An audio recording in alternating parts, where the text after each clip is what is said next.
내 아들 김철수는 1년 전에 죽었다. 너는 그냥 남이야. 구독자 여러분, 지금 계신 곳에서 가장 사랑하는 사람의 집까지는 시간이 얼마나 걸리나요? 꽉 막힌 고속도로를 뚫고 가야 하는 1시간 거리인가요? 아니면 기차표를 예매하고 덜컹거리는 기차에 몸을 실어야 갈 수 있는 서너 시간 거리인가요? 우리는 흔히들 말합니다. 몸이 멀어지면 마음도 멀어진다고요. 그래서 우리는 자식 곁에 조금이라도 더 머물고 싶은 마음에 낯선 동네로 이사를 감행하기도 하죠. 그런데 여기 엎어지면 코 닿을 때 살면서도 남보다 못한, 아니 남보다 더 먼 자식이 있습니다. 라면 하나 끓여서 냄비째 들고 뛰어도 식지 않을 거리. 신호등 하나 횡단보도 하나만 건너면 되는 단 5분 거리. 하지만 그 짧은 횡단보도 하나를 건너오는데 무려 1년이라는 긴 시간이 걸렸다면 믿으시겠습니까? 오늘 사연의 주인공, 72의 말순 씨 이야기입니다. 그녀는 그 1년의 지독한 기다림 끝에 뼈아픈 진실을 마주하게 됩니다. 그리고 결국 자신의 피를 나눈 아들 내외를 속 시원하게 내쫓고 피 한 방울 안 섞인 남을 새로운 가족으로 맞이하는 일생일대의 결단을 내리게 되는데요. 도대체 말순 씨에게는 무슨 일이 있었던 걸까요? 그리고 5분 거리에 살던 아들은 왜 1년 동안이나 어머니를 찾지 않았던 걸까요? 가슴 꽉 막힌 고구마 같은 현실을 뒤집어 엎는 말순 씨의 통쾌한 사이다 참교육 현장. 지금부터 그 깊고 진한 이야기 속으로 여러분을 안내합니다. 본격적인 이야기 시작 전에 자식 때문에 남몰래 눈물 훔쳐보신 분들, 그리고 말순 어르신의 시원한 복수를 응원하시는 분들은 아래에 있는 좋아요, 엄지척 버튼 한번 꾹 눌러주세요. 여러분의 구독과 좋아요는 억울한 사연을 가진 어르신들에게 아주 큰 힘과 위로가 됩니다. 돈 드는 거 아니니까 편하게 눌러주시고 말순 씨의 인생 역전 드라마 끝까지 함께 해주세요. 여러분, 기다림이라는 단어에는 특유의 냄새가 있다는 걸 아십니까? 오래된 장롱문을 열었을 때 나는 쿰쿰한 나프탈렌 냄새 같기도 하고 장마철 비에 젖은 신문지에서 나는 비릿한 냄새 같기도 합니다. 여기 그 쓸쓸한 기다림의 냄새가 집안 구석구석 진동하는 집이 있습니다. 서울 변두리의 30평 남짓한 붉은 벽돌집. 거실벽에 걸린 낡은 쾌종시계가 똑, 딱, 똑, 딱 하고 노인의 시간을 갉아먹는 소리만 유난히 크게 들리는 저녁 7시입니다. 식탁 위를 비추는 형광등 불빛이 수명을 다해가는지 파르르 떨립니다. 그 창백한 불빛 아래 말순 씨가 아침부터 시장을 3바퀴나 돌아 사온 최상급 한우 갈비찜이 놓여 있습니다. 단골 정육점 사장님이 아유, 아드님이 효자라 좋으시겠어요 하며 썰어준 그 고기. 그 말을 들으며 쑥스러운 듯 웃어넘겼던 자신의 미소가 문득 떠오릅니다. 핏물을 빼고 배를 갈아 넣고 밤과 대추를 깎아 넣어 반나절을 푹 끓인 갈비찜. 김이 모락모락 나던 그 음식은 이제 하얗게 기름이 엉겨붙어 마치 촛농이 녹아내린 것처럼 차갑게 굳어가고 있습니다. 말순 씨는 식탁 의자에 앉은 채 미동도 없이 현관문 쪽만 바라봅니다. 그녀의 시선이 현관문 도어락에 본드로 붙여놓은 듯 고정되어 있습니다. 벌써 3번째 데웠습니다. 더 데우면 고기가 질겨져서 우리 손자 민준이 약한 이빨 사이에 낄까봐 이제는 가스불을 켤 수도 없습니다. 5분. 저 횡단보도 하나만 건너면 되는 것을. 그게 그리 어렵나. 퇴근길이 막히나? 그래, 오늘 금요일이니까. 강변북로가 주차장일 게야. 아니면 횡단보도 신호가 길어서 늦나 보지. 스스로에게 하는 거짓말. 말순 씨는 그게 거짓말인 줄 뻔히 알면서도 멈출 수가 없습니다. 그렇게라도 핑계를 대지 않으면 텅 빈 가슴에 시베리아 벌판 같은 찬바람이 들어찰 것 같아서입니다. 1년 전 아들 내외에게 전세 자금 3억을 해주면서 말순 씨가 했던 말은 딱 하나였습니다. 멀리 가지 마라. 엄마 옆에 있어라. 국 끓이면 식기 전에 가져갈 수 있는 거리. 딱 그만큼만 가까이 살자. 그때 아들은 넙죽절을 하며 그러겠다고 했습니다. 엄마, 내가 매일 아침 문안 인사 갈게. 라며 호언장담했었죠. 하지만 5분 거리의 그 아파트는 1년이 지난 지금 지구 반대편보다 달나라보다 더 멀게만 느껴집니다. 말순 씨는 떨리는 손을 뻗어 식어버린 국그릇을 만져봅니다. 차갑습니다. 그 차가운 온도가 손끝을 타고 심장까지 전해져 온몸이 오싹해집니다. 전화기를 든 손이 가늘게 떨립니다. 통화 버튼을 누르자 무미건조한 연결음만 계속됩니다. 뚜루루, 뚜루루. 신호음이 7번, 8번, 10번을 넘기고 이제는 끊어야겠다 싶을 때쯤 며느리의 목소리가 들립니다. 아, 어머님, 식사하셨어요? 그래. 밥은 먹었니? 오늘 저녁에 갈비 좀 했는데. 민준이도 볼 겸 잠깐 들를까 해서. 냄비째 가져가면 아직 따뜻할 거야. 내가 지금 택시 타고 가면 금방이다. 어머, 어쩌죠? 저희 지금 밖이에요. 그이도 야근이고 민준이는 학원 보충 수업이 늦게 끝나서요. 아시잖아요. 요즘 애들 얼마나 바쁜지. 얼굴 보기도 힘들다니까요. 다음에 저희가 갈게요. 다음에요. 그래. 바쁘면 어쩔 수 없지. 알았다. 일 봐라. 다음에. 그놈의 다음에는 도대체 언제 오는 걸까요? 봄이 가고 여름이 오고 낙엽이 지고 눈이 내려도 그 다음에는 오지 않았습니다. 달력에는 없는 날짜인 게 분명합니다. 전화를 끄는 말순 씨는 적적한 마음을 달래려 습관처럼 스마트폰을 켭니다. 아들 목소리는 못 들어도 손자 얼굴이라도 사진으로 보고 싶어 며느리의 SNS에 들어갑니다. 서툰 손가락으로 화면을 쓱쓱 올리던 말순 씨. 어느 한 사진 앞에서 말순 씨의 눈동자가 지진이라도 난 듯 격하게 흔들립니다. 화면 속에 펼쳐진 건 이 좁고 냄새나는 거실과는 전혀 다른 세상입니다. 야자수가 늘어선 에메랄드빛 수영장. 그 속에서 야근이라던 아들은 화려한 꽃무늬 셔츠를 입고 칵테일을 들고 있고 학원 갔다던 손자는 튜브 위에서 세상을 다 가진 듯 해맑게 웃고 있습니다. 며느리가 올린 글귀가 말순 씨의 심장에 비수처럼 꽂힙니다. 아우, 이번 연휴는 시댁 패스하고 괌으로 도피.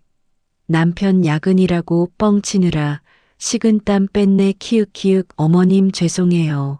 대신 선물 사갈게요. 물론 내 거 먼저 사고 효도는 셀프. 10월드 탈출 만세. 야근? 학원? 다 거짓말이었어? 나는 그것도 모르고 곡이 질겨질까봐 불도 못 켜고 기다렸는데 혹시라도 너희들 배고플까봐 내 밥숟가락도 못 뜨고 기다렸는데 너희들은 거기서 따뜻하니? 내 속은 이렇게 문드러지는데. 너희들은 참 시원하겠구나. 하얗게 굳은 갈비찜 기름 위로 말순 씨의 눈물 한 방울이 툭 떨어져 작은 구멍을 냅니다. 하지만 말순 씨는 눈물을 닦지 않습니다. 이 눈물은 슬픔이 아니라 이제 막 피어오르기 시작한 배신감, 그리고 증오의 씨앗이기 때문입니다. 어두운 거실 말순 씨의 굽은 등이 거대한 그림자가 되어 벽을 집어삼킵니다. 마음의 병은 예고 없이 몸을 덮칩니다. 아들의 거짓말을 확인한 그날 밤부터 말순 씨는 알아누웠습니다. 누가 망치로 온몸의 뼈를 부수는 것 같은 통증, 열은 40도를 오르내립니다. 혼자 사는 노인에게 아픔이란 단순한 질병이 아닙니다. 그것은 죽음의 공포 그 자체입니다. 비가 추적추적 내리는 밤, 창문에 빗방울이 부딪히는 소리가 마치 저승사자가 문을 두드리는 소리처럼 들립니다. 말순 씨는 식은땀에 젖은 이불을 걷어찰 힘도 없이 헐떡입니다. 천장 벽지의 얼룩이 자꾸만 괴물의 형상처럼 일렁이며 말순 씨를 내려다봅니다. 입술은 터져서 피가 맺혔고 목구멍은 부어서 숨 쉴 때마다 쇳소리가 납니다. 아이고, 나 죽네. 누가 물 한 컵만 떠주면 소원이 없겠네. 물 한 모금만. 냉장고까지 가야 하는데 다리가 말을 안 들어. 이러다 죽는 건가? 나 이렇게 혼자 죽어서 썩어가면 누가 날 발견해 주나? 5분 거리에 사는 내 아들?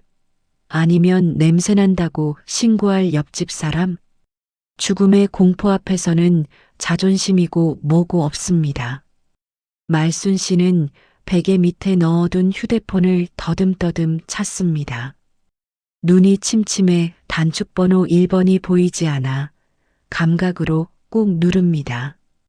신호음이 가는 그 짧은 시간이 억겁의 시간처럼 느껴집니다. 제발 받아라, 제발. 엄마 좀 살려다오. 옛날에 내가 너 살렸던 것처럼 이번엔 내가 나 좀 살려다오. 아, 왜요? 나 지금 거래처 사람들이랑 있는데. 시끄러운 술집 소음 사이로 들려오는 아들의 짜증 섞인 목소리. 말순 씨는 지푸라기라도 잡는 심정으로 입을 엽니다. 애비야, 내가 몸이 좀 안 좋구나. 열이 펄펄 끓어서 꼼짝을 못 하겠는데. 올 때 해열제랑 죽 좀 사다 줄 수 있니? 응급실은 무섭고 내가 너무 힘들다. 아? 엄마, 나 오늘 회식까지 잡혀 있어. 집에 상비약 없어? 정 힘들면 택시 타고 병원 가보시지 그래요. 5분 거리라고 나를 무슨 119 대기조로 하나? 내가 지금 얼마나 중요한 자리인데. 끊어. 뚝. 매정한 끊김 소리. 말순 씨는 멍하니 천장만 바라봅니다. 귀에서 윙마이너스 하는 이명이 들립니다. 30년 전 그날 밤이 떠오릅니다. 열이 펄펄 끓던 어린 아들을 업고 눈길을 헤치며 심리나 떨어진 읍내 병원까지 뛰어가던 그날 밤. 내 새끼 살려주세요. 울부짖으며 의사 바짓가랑이를 잡았던 그 젊은 날의 말순이 지금 늙고 병든 말순을 내려다보며 혀를 찹니다. 거봐라, 짝사랑은 결국 이렇게 끝나는 거다.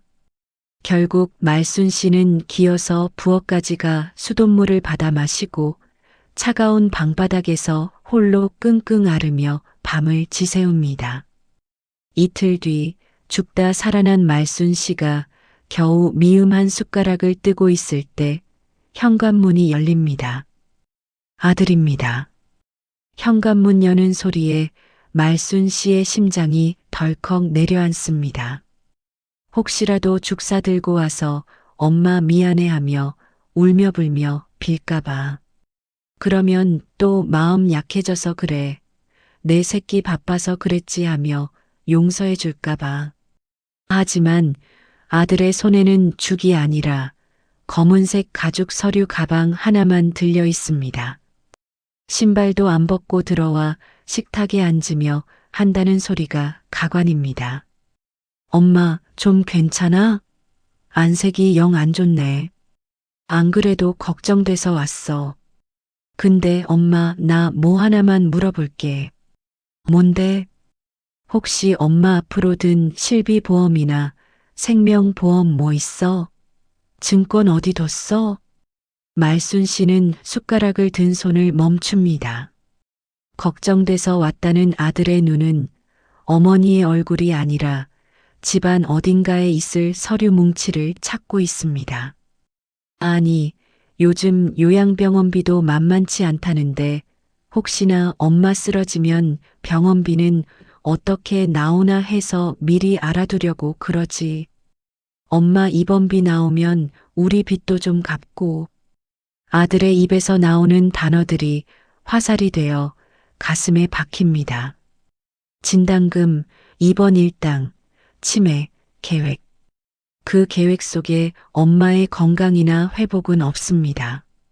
오직 엄마가 아파야 나오는 돈, 엄마가 쓰러져야 챙길 수 있는 돈만 있을 뿐입니다. 말순 씨는 아들을 봅니다. 아니, 괴물을 봅니다. 자신의 뱃속에서 10달을 품어 낳은 저 생명체가 이제는 나를 돈 나오는 자판기로 빨리 고장나길 바라는 중고 기계로 보고 있습니다. 아, 그렇구나. 너한테 나는 살아있는 엄마가 아니라 걸어다니는 보험금이구나. 내가 죽어야 혹은 병신이 되어야 내 숨통이 트이는구나. 그래, 내가 잘 챙겨두마. 죽어서 나올 돈, 살아서 나올 돈.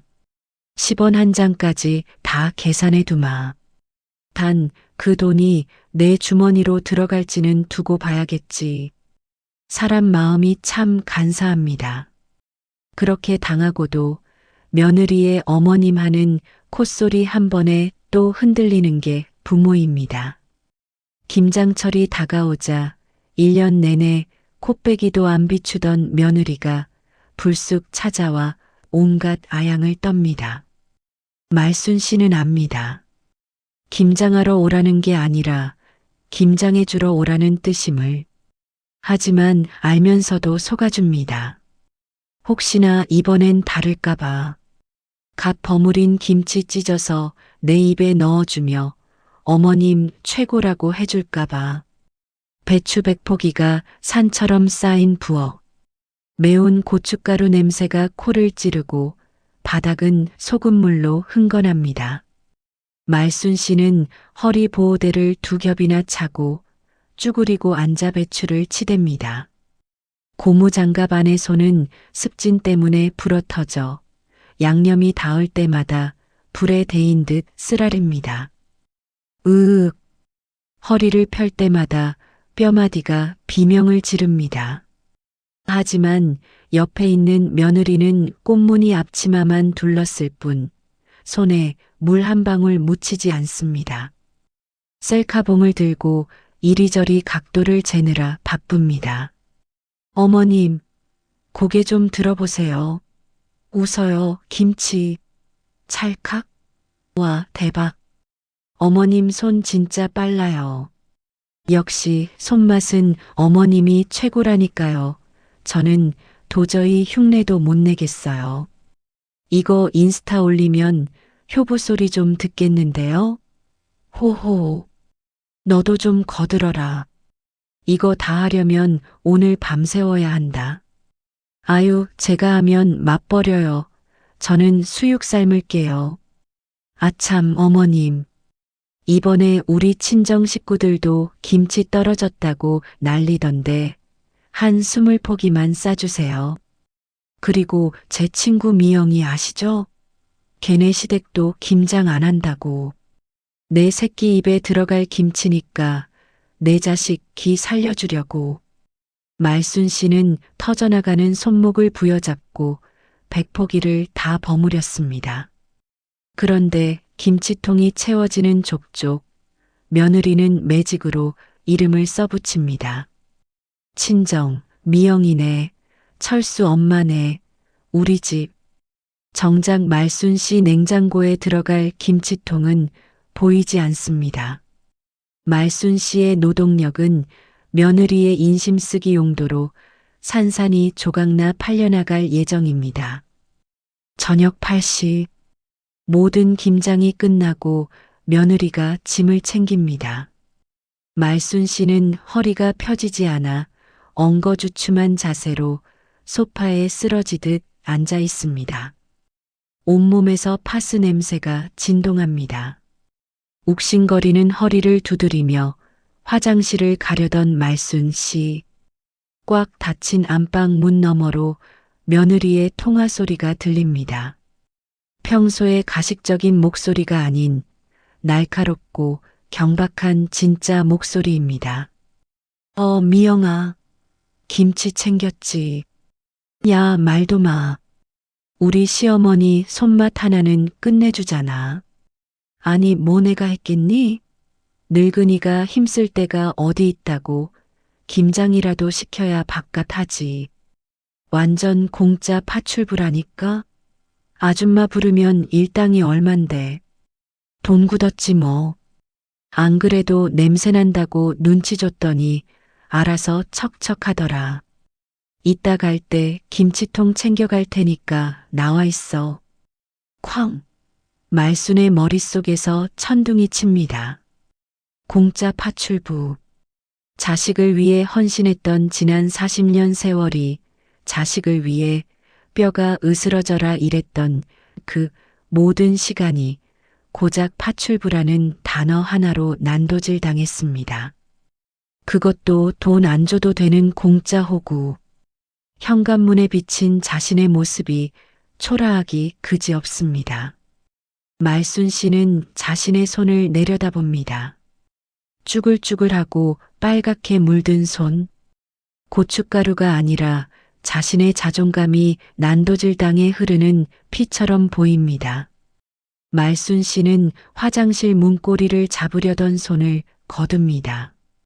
그리고 천천히, 아주 천천히 고개를 듭니다. 그녀의 눈빛에서 어머니의 따뜻함이 증발합니다. 대신 맹수 같은 서늘함이 그 자리를 채웁니다. 그래, 내가 파출부였구나. 내 눈엔 내가 밥 해주고 빨래해주는 하녀로 보였구나. 좋다. 파출부 쓴 값을 받아내야지. 아주 비싸게. 내 인생을 담보로 걸어야 할 만큼 비싼 청구서를 보내주마. 먹고 정신 좀 차려라. 이게 내 마지막 잡이다. 자식이 부모에게 갑자기 비싼 밥을 살 때는 딱 두 가지 이유뿐입니다. 정말 사무치게 효도가 하고 싶어서 가슴이 미어질 때, 아니면 부모가 가진 무언가를 사무치게 뺏고 싶어서 입안이 바짝바짝 마를 때, 1년 만에 아들이 사주는 이 비싼 밥이 늙은 부모를 내다버리기 위한 마지막 만찬이라면 어떠시겠습니까? 고급 한정식 집의 은은한 조명 아래 가야금 선율이 흐릅니다.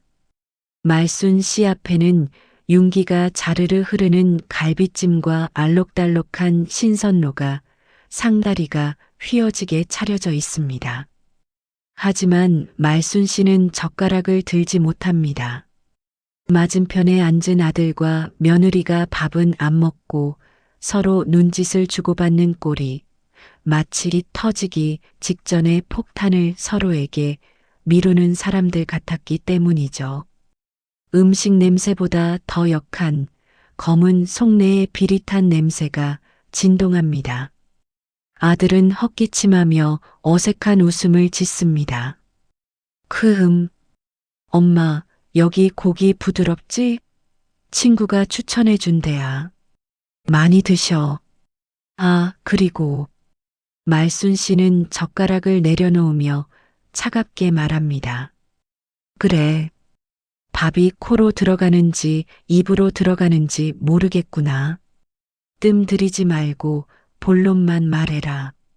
무슨 꿍꿍이니? 기다렸다는 듯 며느리가 명품 가방에서 봉투 하나를 꺼냅니다. 어머님, 꿍꿍이라뇨. 저희가 어머님 위해서 정말 좋은 곳 하나 알아봤거든요. 짜잔. 며느리가 테이블 위에 쫙 펼친 건 빳빳한 코팅지 팸플릿이었습니다. 푸른 숲 요양병원 마이너스 당신의 노후를 품격 있게 모십니다. 표지에는 백발의 노인들이 억지 웃음을 지으며 엄지를 치켜 세우고 있습니다.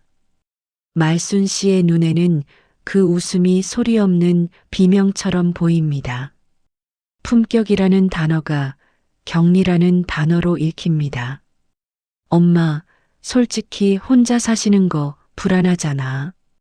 지난번에 몸살 났을 때도 우리 진짜 식겁했어.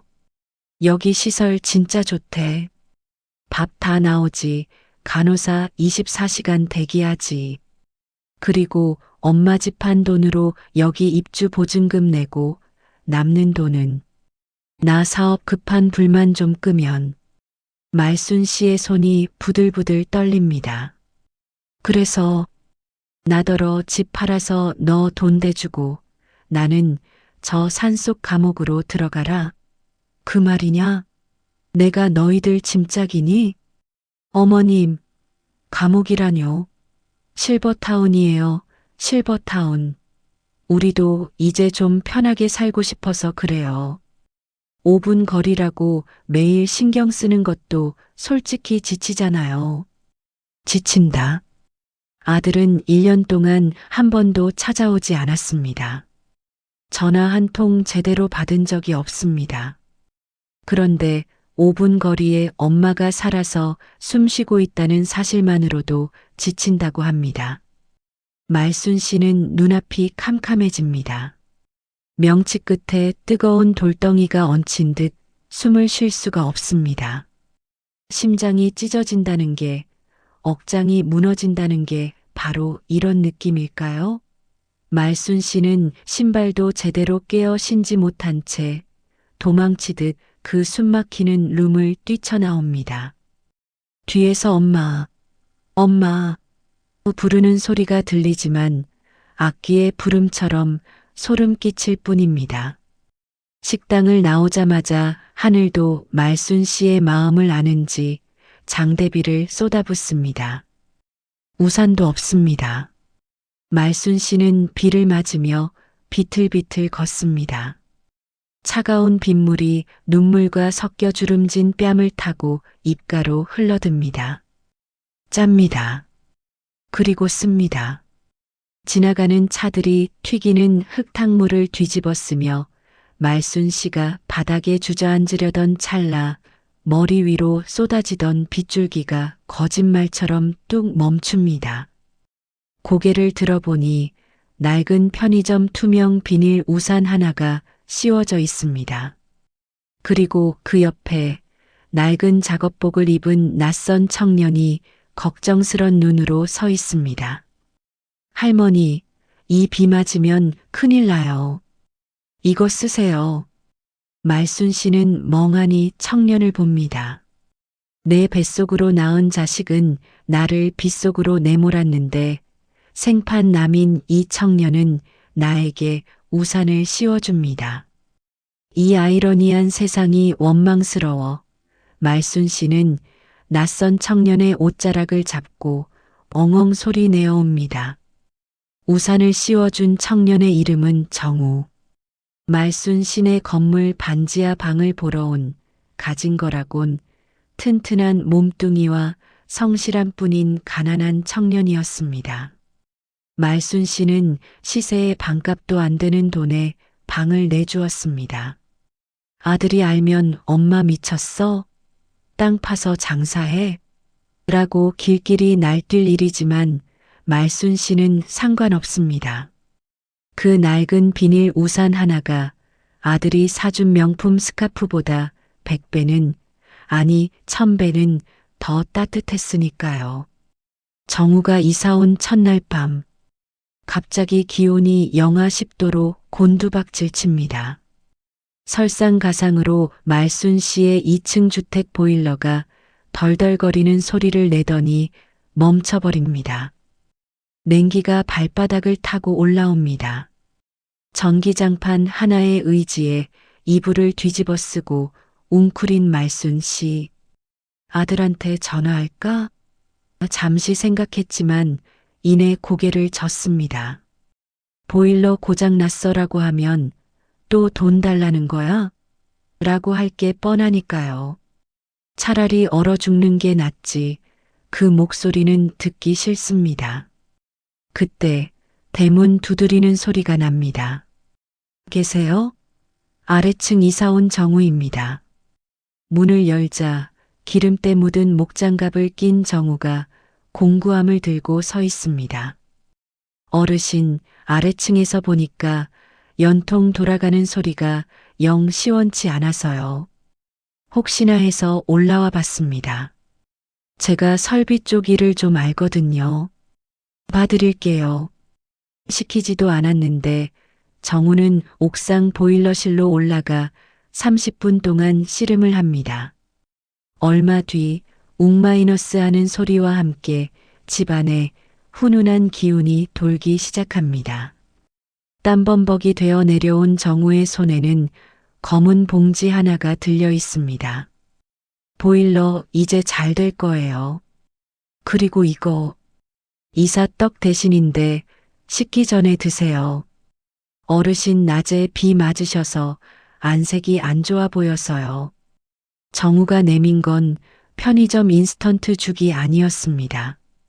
자취방 냄비에 닭을 통째로 넣고 푹 삶아 살을 일일이 발라낸 투박한 삼계죽입니다. 안색이 안 좋다. 그 평범한 안부 인사가 말순 씨의 가슴을 후벼 팝니다. 아들은 보험금을 계산할 때나 쳐다보던 내 얼굴을 이 청년은 진심으로 걱정스러운 눈으로 봐줍니다. 뜨겁다. 참 뜨뜻해. 목구멍으로 넘어가는 이죽 한술이 10년 묵은 체증을 다 녹이는구나.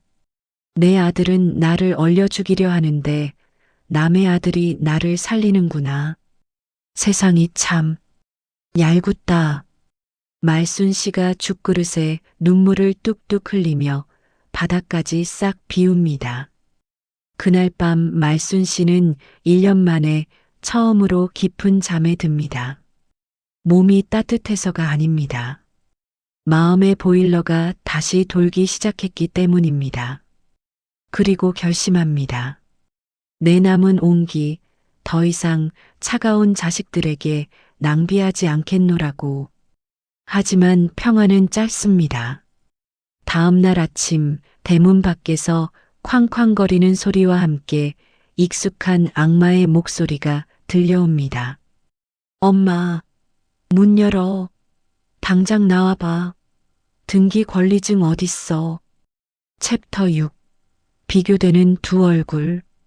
요양병원 작전이 실패하자 아들 내외는 이성을 잃었습니다.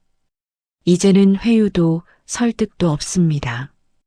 다짜고짜 집으로 쳐들어와 강도짓을 시작합니다. 요양원도 안 가겠다. 돈도 안 주겠다 하니 이참에 합가를 핑계로 집을 팔아치울 작정입니다. 말순 씨의 평온했던 거실은 순식간에 난장판이 됩니다. 서랍이란 서랍은 다 나와서 바닥에 뒹굽니다. 아들은 장롱을 뒤지고 며느리는 안방 화장대 서랍을 바닥에 쏟아버립니다. 말순 씨가 아들의 팔을 붙잡고 매달립니다. 이놈들아, 이게 무슨 짓이야? 당장 나가지 못해? 아들은 거칠게 엄마를 뿌리칩니다. 아, 엄마. 어차피 죽으면 다 내 거잖아. 미리 좀 당겨 쓰자는데 그게 그렇게 아까워? 사업 자금 급하다고. 집 팔고 우리 집 들어가서 살자니까 왜 이렇게 고집이야? 이 집은 내 목숨이다. 내 아버지가 피땀 흘려 지은 집이야. 절대 못 판다. 어머님, 진짜 노망 드셨어요? 벽에 똥칠할 때까지 쥐고 계시게요? 우리 망하면 어머님이 책임지실 거예요? 건장한 아들의 완력을 칠순 노인이 당해낼 리 없습니다. 말순 씨가 바닥에 내동댕이 쳐지려는 순간 열려있던 현관문으로 거대한 그림자가 성큼성큼 들어옵니다. 정우입니다. 그의 손에는 말순 씨에게 드리려던 홍시 몇 알이 들려 있습니다. 바닥에 쓰러진 말순 씨와 눈이 뒤집힌 아들 내외를 번갈아 보는 정우. 그의 눈빛이 순식간에 매섭게 변합니다. 그 손 놓으시죠. 넌 뭐야? 반지하 사는 거지 주제에 어디서 끼어들어? 남의 가정사에 상관 말고 꺼져. 가정사요? 제가 보기엔 강도직 같은데요. 아니, 폐륜 범죄 현장 같은데요. 어르신이 싫다지 않습니까? 한 번만 더 어르신 몸에 손 떼면 그땐 경찰보다 제가 먼저 나갑니다. 정우의 당당한 기세에 아들이 멈칫합니다. 말순 씨는 든든한 정우의 등 뒤에서 숨을 고릅니다. 그리고 처음으로 아들을 똑바로 노려봅니다. 항상 아들 눈치만 보던 며느리 비위 맞추던 죄인 같던 엄마는 이제 없습니다. 말순 씨는 떨리는 다리에 힘을 주고 벌떡 일어납니다. 그리고 부엌으로 달려가 굵은 소금 단지를 통째로 들고 나옵니다. 그래, 내 가정사다. 내 집에 든 도둑놈들, 잡기들 내쫓는 게 내 가정사야. 하얀 굵은 소금이 아들과 며느리의 얼굴 위로 거침없이 흩뿌려집니다. 따가운 소금 세례에 비명을 지르며 나뒹구는 아들 내외. 아, 엄마, 미쳤어? 썩 꺼져라. 다시는 내 집에 발도 들이지 마. 내 자식은 오늘부로 죽었다. 너희들은 이제부터 손님도 아닌 잡상인이다. 소금에 맞아 꼴사납게 도망치는 아들 내외. 말순 씨는 그들의 등 뒤로 현관문을 잇는 힘껏 닫아버립니다. 쾅 마이너스. 묵직한 철문 소리가 온 동네를 쩌렁쩌렁 울립니다. 그리고 떨리는 손으로 도어락 잠금 버튼을 누릅니다. 띠리링 마이너스. 이 소리는 단순한 잠금 소리가 아닙니다. 말순 씨가 세상에서 가장 사랑했던 가해자들과의 인연을 끊어내는 단절의 선언이었습니다. 현관문에 등을 기대고 주저앉은 말순 씨의 어깨를 정우가 조용히 다가와 감싸 안습니다. 이제 진짜 복수가 시작될 시간입니다. 도둑은 멀리 있지 않습니다. 열길 물속은 알아도 한길 사람 속은 모른다더니 내 집 현관 비밀번호를 아는 유일한 타인인 며느리가 바로 도둑이었습니다. 소금 세례를 맞고 쫓겨난 며느리는 포기하지 않았습니다. 말순 씨가 경로당에 간 시간, 비어있는 집은 며느리에게 아주 좋은 먹잇감이었습니다. 그녀의 목표는 단 하나. 말순 씨가 목숨처럼 아끼는 집 문서와 인감도장입니다. 대낮인데도 커튼을 모두 쳐 어두컴컴한 안방. 며느리가 스마트폰 플래시를 입에 물고 장롱 밑바닥을 뒤집니다. 잘 개어놓은 이불들이 바닥에 내동댕이 쳐지고 서랍장이 거칠게 뽑혀 나옵니다. 먼지 구덩이 속에서 마침내 묵직한 철제 금고가 모습을 드러냅니다. 며느리의 입꼬리가 비릿하게 올라갑니다. 찾았다. 늙은이가 숨겨봤자 장롱 밑이지. 비밀번호? 뻔하지 뭐. 우리 민준이 생일. 아니네. 그럼 남편 생일? 땡. 아, 설마. 시아버님 제삿날? 띠리링 마이너스 찰칵. 경쾌한 기계음과 함께 육중한 금고 문이 열립니다. 며느리의 손이 뱀처럼 금고 안으로 스르륵 들어갑니다. 하지만 손끝에 닿는 건 차가운 철판의 냉기뿐. 금고 안은 텅 비어 있습니다. 먼지 한 톨, 종이 한 조각 없습니다. 며느리는 당황해서 금고를 탈탈 털어봅니다. 뭐야? 왜 없어? 분명 여기다 숨기는데? 치매 걸려서 딴 데 뒀나? 아씨, 어디 둔 거야? 그때였습니다. 청소하러 왔니? 남의 집 금고 털어서 청소해 주니? 등 뒤에서 들려오는 서늘한 목소리. 소스라치게 놀라 뒤를 돌아보니 경로당에 갔다던 말순 씨가 문틀에 기대어 서 있습니다. 말순 씨의 손에는 누런 대봉투 하나가 들려 있습니다. 쯧쯧. 헛수고했다.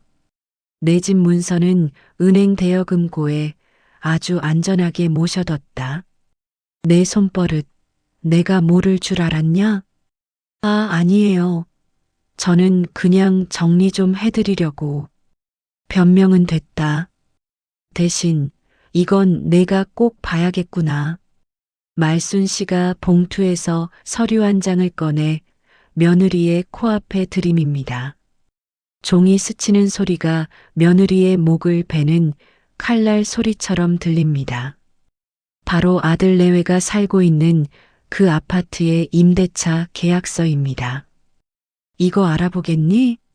내들이 떵떵거리고 살고 있는 그 아파트 계약서다. 명의자가 누구로 돼 있는지 똑똑히 봐라. 김, 말, 순, 내 이름 석차다. 내가 너희한테 3억 전세금을 증여한 게 아니라 빌려준 걸로 처리해 둔 게 천만다행이지. 내 집 털러 왔다가 내 집 잃게 생겼구나.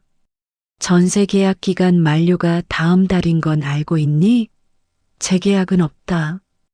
방 빼라. 며느리가 바닥에 주저앉으며 서류를 낚아채려 하지만 말순 씨는 가볍게 피합니다. 도둑고양이 쫓아내는 데는 몽둥이가 약인데 내가 늙어서 힘이 없으니 법으로 해야겠구나. 나가라. 경찰 부르기 전에. 말순 씨는 더 이상 망설이지 않습니다. 가족끼리 어떻게 법대로 해라는 말은 피해자가 가해자를 봐줄 때 쓰는 말이 아닙니다. 가해자가 빠져나갈 구멍을 찾을 때 쓰는 말이죠. 말순 씨는 변호사 사무실에 들러 생애 처음으로 내용 증명이라는 걸 작성합니다. 수신이는 아들의 회사, 그것도 점심시간 직전 모든 직원이 자리에 있어 가장 붐비는 시간으로 지정했습니다. 망신. 그것이 아들이 받아야 할 첫 번째 처벌입니다. 서울 도심의 번듯한 오피스 빌딩. 아들 철수는 동료들과 점심 메뉴를 고르며 낄낄대고 있습니다. 말끔한 정장, 목에 건 사원증, 한 손에 든 아이스 아메리카노. 그는 밖에서는 능력 있는 김과장, 효자 코스프레를 하며 살고 있습니다. 그때 퀵서비스 기사가 사무실 입구에서 큰 소리로 외칩니다. 김철수 씨, 김철수 씨 계십니까? 본인 수령 등기입니다. 법무법인에서 왔습니다. 법무법인이라는 말에 사무실의 소음이 일순간 멈춥니다. 동료들의 시선이 화살처럼 아들에게 꽂힙니다. 아들은 당황하며 봉투를 받습니다. 나 법무법인? 잘못 온 거 아니야? 하지만 봉투에는 정확히 그의 이름과 부서가 적혀 있습니다. 아들은 덜덜 떨리는 손으로 봉투를 뜯습니다. 붉은색 고딕체로 박힌 단어들이 아들의 망막을 태웁니다. 발신인 소유주 김말순 제목 임대차 계약 해지 및 건물 인도 통보.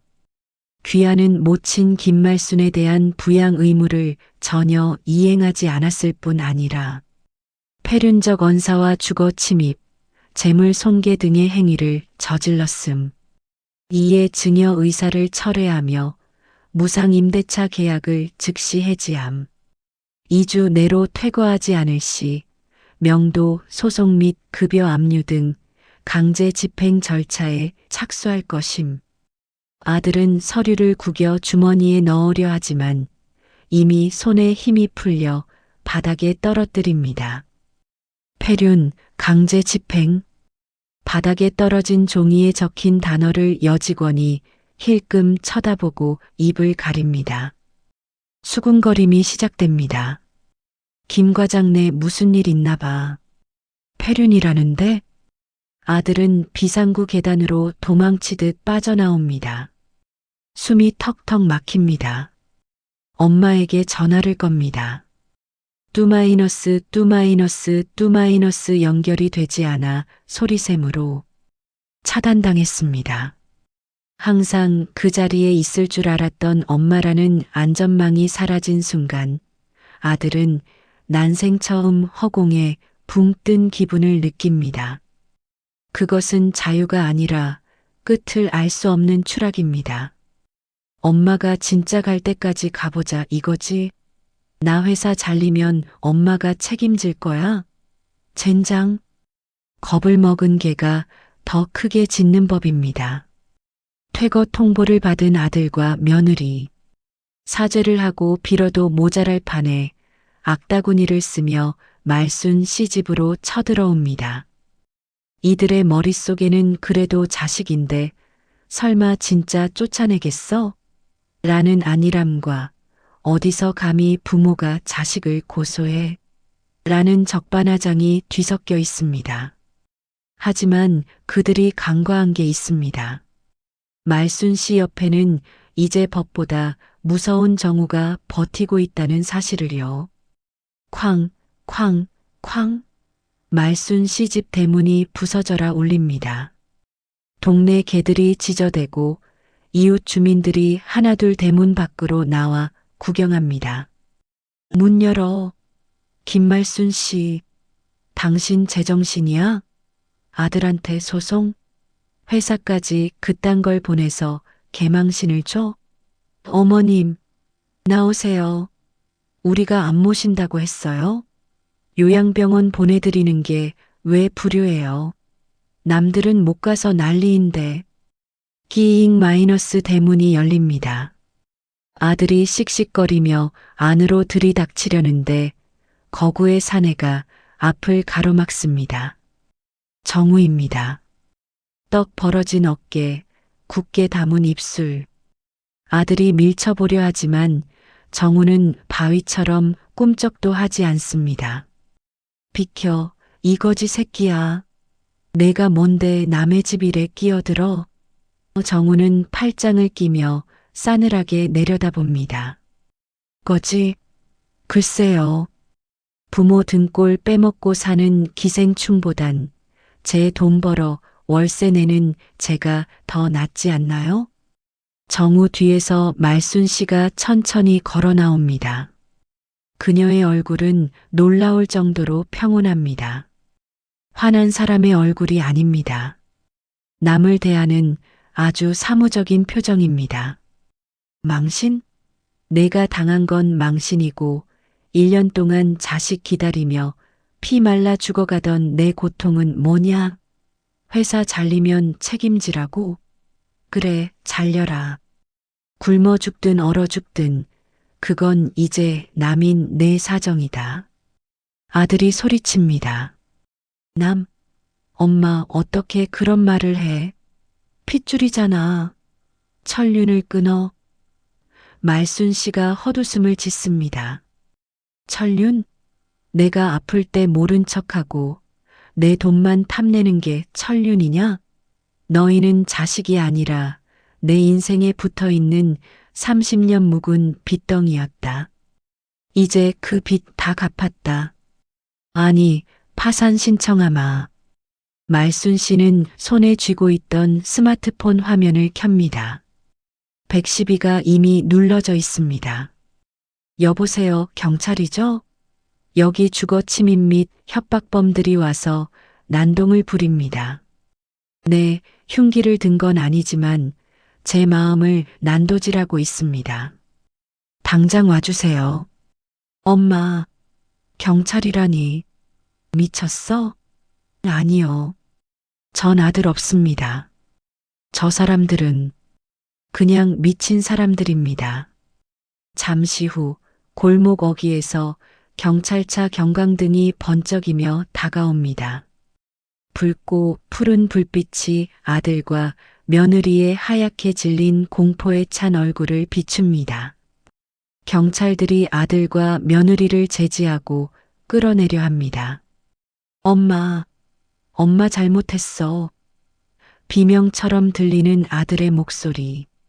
하지만 말순 씨는 뒤도 돌아보지 않고 정우에게 말합니다. 정우 총각, 시끄러워서 밥맛 떨어지겠네. 얼른 들어가자. 오늘 저녁은 김치찌개다. 아주 맵고 시원하게 끓여주마. 쾅 대문이 닫힙니다. 바깥의 아수라장은 이제 남의 일입니다. 말순 씨는 비로소 자신의 집에서 주인이 되었습니다. 못난 놈은 끝까지 못난 짓만 골라 합니다. 경찰서에서 훈방 조치된 아들 철수. 반성을 했을까요? 아니요. 그는 분노를 엄마가 아닌 굴러온 돌정우에게 돌립니다. 저놈만 없었으면 엄마가 나한테 꼼짝 못했을 텐데. 술에 잔뜩 취해 비틀거리는 몸을 이끌고 다시 어둠이 깔린 말순 씨 집 앞을 서성입니다. 그의 손에 들린 건 효도 선물이 아닌 편의점에서 산 붉은색 라카 스프레이입니다. 가로등 하나가 깜빡거리는 으슥한 골목. 찬바람이 쌩쌩 불어와 아들의 헝클어진 머리카락을 때립니다. 대문 앞에 선 그는 라카 뚜껑을 엽니다. 하얀 대문에 미친 노인네, 불효자 출입 금지 따위의 저주를 퍼부으려는 심산입니다. 치잉 마이너스 독한 가스 냄새와 함께 붉은 페인트가 대문에 닿으려는 찰나, 어둠 속에서 불쑥 튀어나온 누군가가 아들의 손목을 낚아챕니다. 강철 같은 악력. 아들이 비명을 지르기도 전에 라카통이 바닥으로 대구르르 굴러갑니다. 정우입니다. 정우는 휴대폰 플래시를 아들의 얼굴에 비추며 말합니다. 밤늦게 벽화 그리기엔 날씨가 너무 춥지 않습니까? 김 과장님? 눈부신 빛 때문에 아들은 눈을 제대로 뜨지 못합니다. 정우의 한 손에는 스마트폰이 들려 있고 화면에는 녹화 중이라는 빨간 불이 선명하게 깜빡입니다. 대문 위쪽을 가리키는 정우. 그곳엔 아들이 미처 보지 못한 방범용 CCTV가 시퍼런 눈을 뜨고 돌아가고 있습니다. 이건 뭐야? 내가 뭔데 자꾸 날 미행해. 미행이라뇨. 집주인 보호는 세입자의 도리죠. 김철수 씨, 방금 그거 특수재물손괴 미수의 주거 침입 추가되는 거 아시죠? 신고해. 하라고. 어차피 벌금 좀 내면 그만이야. 정우가 피식 웃으며 주머니에서 녹음기를 꺼냅니다. 노망난 할망구 가만 안 둬. 불질러 버릴 거야. 아까 아들이 골목길을 오며 혼잣말했던 섬뜩한 욕설이 고음질로 울려 퍼집니다. 벌금으로 끝날까? 당신 대기업 다닌다며. 내가 이 영상이랑 녹음 파일, 당신네 회사 감사팀이랑 익명 게시판에 올리면 어떻게 될까? 페륜남 김 과장의 야간 테러. 조회수 꽤 나오겠는데? 아들의 얼굴에서 술 기운이 싹 빠져나갑니다. 사색이 됩니다. 감옥보다 무서운 게 해고와 사회적 매장임을 아들은 너무나 잘 압니다. 정우가 아들의 멱살을 잡아 일으켜 세우며 귓가에 낮게 속삭입니다. 경고하는데 한 번만 더 이 근처에서 얼쩡거려봐. 그땐 당신 인생 진짜 라카칠 당한 것처럼 시뻘겋게 만들어줄 테니까. 꺼져. 아들은 히익 소리를 내며 뒤도 안 돌아보고 도망칩니다. 어둠 속으로 사라지는 아들의 뒷모습은 패배한 짐승 그 자체입니다. 정우가 바닥에 떨어진 라카통을 주워 쓰레기통에 넣고 돌아서자 대문 틈 사이로 말순 씨가 이 모든 걸 지켜보고 있었습니다. 그녀의 눈시울이 붉어집니다. 30년 키운 아들은 테러범이 되었고 한 달 본 남은 수호신이 되었습니다. 말순 씨는 아들에게 줬던 마지막 기회, 내용 증명의 기한 2주마저 회수합니다. 아들 내외가 설마 진짜 쫓아내겠어? 하며 버티고 있을 때 말순 씨는 이미 행동을 개시했습니다. 아들 내외가 살고 있는 아파트를 급매물로 내놓은 것입니다.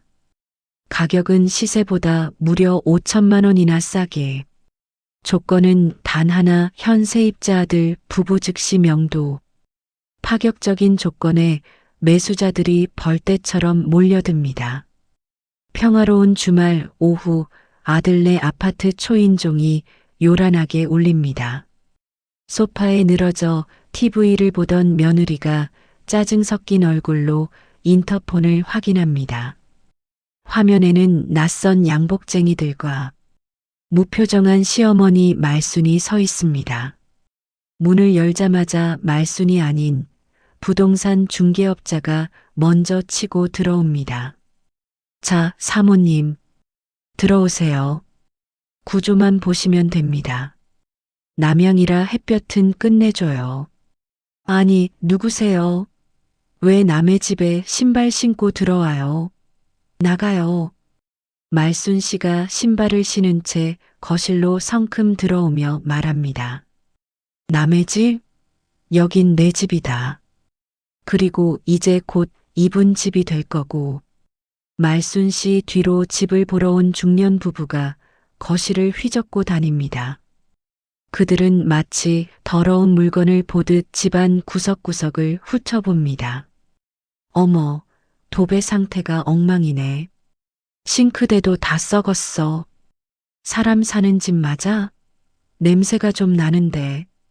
며느리가 애지중지 꾸몄다고 자부하던 공간이 순식간에 하자 있는 매물 취급을 당합니다.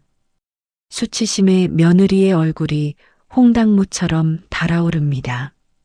안방에서 자다 깬 아들이 부스스한 얼굴로 뛰쳐나옵니다. 엄마, 이게 무슨 짓이야? 집을 내놓다니. 우리더러 어디로 가라고. 그걸 왜 나한테 묻니? 너희 친정 있잖아. 김장 20폭이나 갖다 바친 그 대단한 처가 가서 살면 되겠네. 어머님, 진짜 너무하세요. 애 학교는 어쩌라고요. 그러게 누가 호의를 권리인 줄 알랬니? 내 집에 기생하면서 고마운 줄 몰랐던 대가다. 말순 씨는 중개업자에게 차갑게 못 박습니다. 사장님, 보시다시피 세입자들이 질이 좀 안 좋아서 집 상태가 엉망이에요. 도배, 장판, 입주 청소비까지 싹 다 제가 부담할 테니 최대한 빨리 잔금 치르고 등기 넘깁시다. 이번 주 내로 짐 안 빼면 바로 법원 집행관 부르세요. 아유, 사모님이 시원시원하시네. 그럼 바로 계약금 넣겠습니다. 엄마, 안 돼. 엄마 집 아니잖아. 내가 낸 돈도 있잖아. 아들이 발악하며 소리치지만 사실 아들이 이 집에 보탠 돈은 10원 한 장 없습니다. 말수는 대답 대신 계약금 영수증을 식탁 위에 탁 소리나게 붙여두고 나갑니다. 매도인 김말순, 매수인 박철민 이미 계약은 끝났습니다. 아들과 며느리는 낯선 사람들이 북적이는 거실 한복판에서 자신들이 더 이상 이 집의 주인이 아님을, 아니 처음부터 주인이었던 적이 없음을 뼈저리게 깨닫습니다. 현관문을 나서는 말순의 등 뒤로 며느리의 악에 바친 비명과 아들의 욕설이 뒤섞입니다. 하지만 그 소음조차 말순에게는 승전보처럼 들릴 뿐입니다. 돈 떨어지면 효자 없다는 옛말 틀렸습니다. 효자만 없는 게 아니라 부부도 없습니다. 집에서 쫓겨날 위기, 아들의 월급 가압류 예고, 꽉 막힌 돈줄. 평생 서로를 탓해 본 적 없던 환상의 짝꿍 불효자 부부가 드디어 서로의 목덜미를 물어뜯기 시작합니다. 바닥을 친 인간성을 보는 건 참으로 씁쓸한 일입니다. 일주일 뒤 이삿짐 센터 부를 돈도 아까워 아파트 단지 재활용장에서 주워온 박스들이 거실에 널려 있습니다. 찡 마이너스 신경질적인 테이프 뜯는 소리가 거실을 채웁니다. 깨진 접시 파편이 바닥에 뒹굴고 아이는 방구석에서 공포에 질려 울고 있습니다. 부부의 싸움은 이제 막장이 되었습니다. 서로에게 물건을 던지며 악다구니를 씁니다. 야, 김철수, 내가 엄마한테 좀 잘하지 그랬어. 맨날 돈거리다가 이 사단이 났잖아. 당장 가서 빌든가 대출을 받든가 해오라고. 뭐, 너는 잘했냐? 엄마 오면 문전박대하고 김장때 파출부 취급한 게 누군데? 내가 옆에서 긁어대서 요양병원 보내자고 한 거잖아. 이 마녀 같은 년. 이게 남 탓을 해? 능력 쥐뿔도 없는 게 부모 등골 빼먹고 사는 주제에 내가 너 같은 마마보이랑 결혼한 게 내 인생 최대 실수야. 뭐, 마마보이? 그러는 너는 집구석에서 뭐 했는데? 시어머니 카드로 명품 백이나 사모은 주제에 그 가방 다 팔아. 당장 팔아서 월세 내라고. 와장창.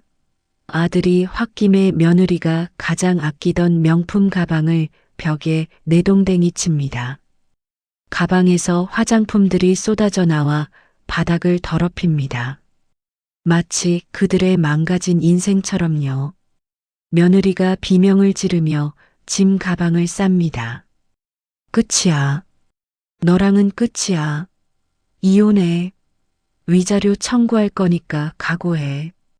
며느리는 아이의 손을 거칠게 낚아채고 현관문을 나갑니다. 여보, 여보. 아들이 뒤늦게 불러보지만 돌아오는 건 쾅 하는 문 닫히는 소리뿐입니다. 텅 빈 집. 전기도 끊겨 어둑어둑한 거실. 아들은 짐박스 사이에 쭈그리고 앉아 있습니다. 배가 고픕니다. 부엌을 뒤져보지만 나오는 건 며칠 된 말라비틀어진 식빵 조각뿐. 편의점에서 사온 컵라면에 미지근한 물을 붓습니다. 후루룩. 설익은 면발을 넘기는데 목이 메어옵니다. 1년 전 엄마 집에 가면 항상 끓여주던 보글보글 된장찌개 냄새가 환영처럼 스쳐 지나갑니다. 갓 지은 하얀 쌀밥 위에 올려주던 고등어 자반 한 조각. 그때는 5분 거리에 있어도 가기 싫었던 지긋지긋했던 그 집이 이제는 갈 수 없는 천국이 되었습니다. 아들은 젓가락을 떨어뜨리고 얼굴을 감싸줍니다. 어깨가 들썩입니다. 후회의 눈물일까요? 아니면 닥쳐올 현실에 대한 공포일까요? 창밖에는 억수 같은 비가 쏟아지는데 이번엔 아무도, 정말 아무도 그에게 우산을 씌워주지 않습니다.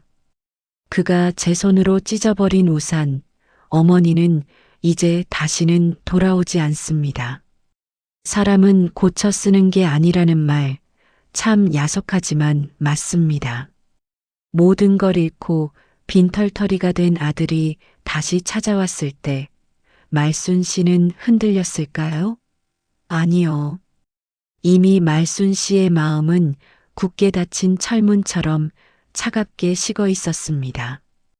때늦은 후회는 그저 소음일 뿐입니다.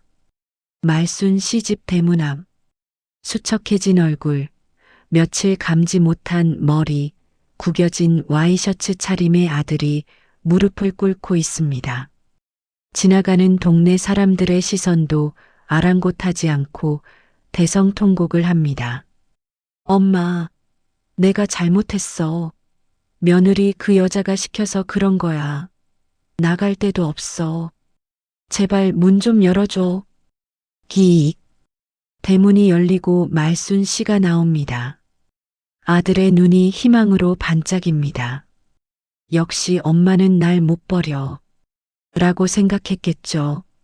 하지만 말순 씨의 표정은 지나가는 개를 쳐다보는 것보다 더 무심합니다. 동네 시끄럽게 뭐하는 짓이니? 썩 일어나라. 엄마, 나 진짜 반성했어. 다시는 안 그럴게. 나 엄마 아들이잖아. 핏줄이잖아. 천륜이잖아. 핏줄? 그래, 핏줄이지. 그래서 내가 이거 주려고 나왔다. 말순 씨가 품에서 낡은 통장 하나를 꺼내 아들 가슴팍에 던집니다. 아들은 허겁지겁 통장을 펼쳐봅니다. 거액의 유산이라도 기대한 걸까요? 하지만 통장 내역을 본 아들의 손이 떨립니다. 2015년 5월 10만 원, 2016년 1월 5만 원. 지난 10년간 아들이 취직하고 나서 명절이나 생일 때 생색내며 던져줬던 쥐꼬리만 한 용돈들. 단 한 푼도 쓰지 않고 모아둔 돈, 이자까지 합쳐봐야 고작 300만 원 남짓입니다. 내가 나한테 줬던 돈이다. 내가 이거 아까워서 10원 한 장 못 쓰고 모아뒀다. 이자까지 쳐서 넣어뒀으니 가져가라. 이게 내 아들 김철수의 몸값이다. 엄마, 고작 이거야? 이걸로 나보고 어떡하라고. 그 돈으로 밥을 사 먹든 죽을 사 먹든 내 알아서 해라. 그리고 다신 내 눈앞에 나타나지 마라. 내 아들 김철수는 1년 전에 죽었다. 넌 그냥 내 아들 흉내 내는 거지다. 엄마, 엄마. 말순은 뒤도 돌아보지 않고 대문 안으로 들어갑니다. 쾅! 다시 닫힌 대문. 아들은 차가운 바닥에 통장을 움켜쥐고 오열합니다. 하지만 그 눈물은 어머니를 향한 그리움이 아니라 자신의 비참한 처지에 대한 자기연민일 뿐입니다.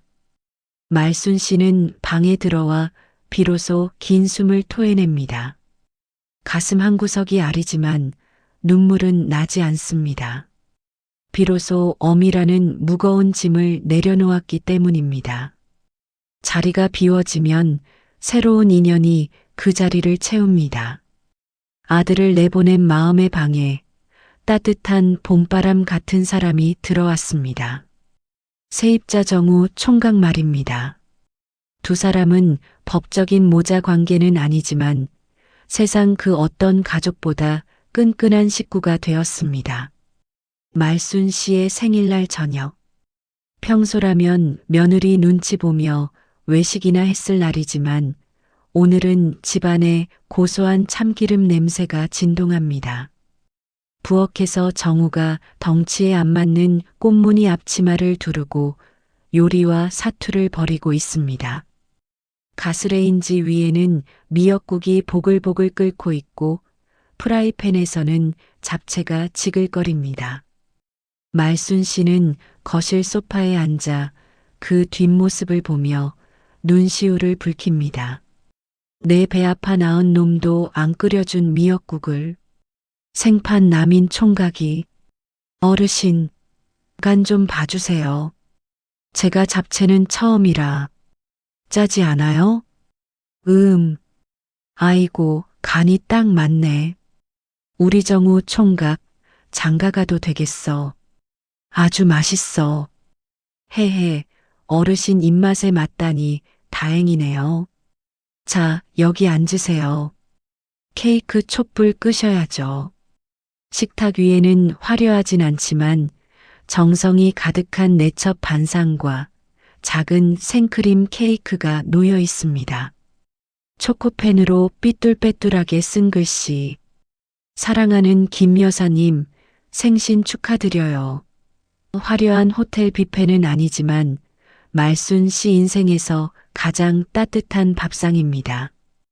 고맙네. 참말로 고마워. 내가 전생에 무슨 복을 지어서 말년에 이런 호강을 하나 몰라. 에이, 호강이라뇨. 어르신, 그거 아세요? 식구가 밥같이 먹는 입이라는 뜻이래요. 피 안 섞여도 한솥밥 먹고 서로 챙겨주면 그게 진짜 가족이죠. 저도 어르신 덕분에 서울살이 외롭지 않고 좋아요. 앞으로도 저 부려 먹으면서 오래오래 사세요. 아셨죠? 촛불이 일렁이는 식탁. 말순 씨가 두 손을 모으고 소원을 빕니다. 아들이 돌아오게 해주세요가 아닙니다. 지금 이 행복이 깨지지 않게 해주세요. 남은 생은 나를 위해 살게 해주세요. 후마이너스 촛불을 끄자 어둠 속에 있던 고독과 외로움도 연기처럼 사라집니다. 두 사람의 웃음소리가 담장을 넘어 골목길을 채웁니다. 말순 씨 인생에서 가장 따뜻한 밤입니다. 그로부터 1년 뒤 계절이 바뀌고 사람들의 옷차림도 변했습니다. 과연 뿌린 대로 거둔다는 말은 사실일까요? 창문 하나 없는 1평짜리 고시원 방. 쾌쾌한 곰팡이 냄새가 나는 그곳에서 아들은 늘어난 러닝셔츠 바람으로 편의점 도시락을 까먹고 있습니다. 한때 윤기가 흐르던 얼굴은 푸석해졌고 눈빛은 죽은 생선처럼 흐릿합니다. 스마트폰으로는 개인 회생, 일용직 알바 따위를 검색하는 그의 손가락이 가늘게 떨립니다. 그는 여전히 남 탓을 하며 하루하루를 갉아먹고 있습니다. 엄마가 그때 집만 안 팔았어도 젠장. 반면 말순 씨는 지금 제주도의 푸른 바다가 펼쳐진 올레길을 걷고 있습니다. 화사한 분홍색 등산복을 입고 선글라스를 낀 채 활짝 웃고 있습니다. 피부가 눈에 띄게 좋아졌습니다. 옆에는 짐을 든 정우와 새로 사귄 실버타운 친구들이 함께 걷고 있습니다. 김 여사, 여기 봐요. 하나, 둘, 김치. 말순 씨가 손가락으로 비를 그리며 사진을 찍습니다. 그녀의 웃음소리가 파도 소리와 섞여 시원하게 터집니다. 전에는 자식이 내 인생의 성적표인 줄 알았어. 자식이 잘 살면 내 인생도 성공한 거고 못 살면 실패한 거라고. 그래서 내 살점 다 떼어주며 살았지. 근데 살아보니 아니더라. 내 인생의 주인은 나야. 자식은 잠시 내 품에 머물다 가는 손님인 것을. 그걸 너무 늦게 알았지 뭔가. 여러분, 자식 걱정에 밤잠 설치지 마세요. 그놈들은 지들 알아서 잘 살아. 정 안 되면 지들이 알아서 기어 나오겠지.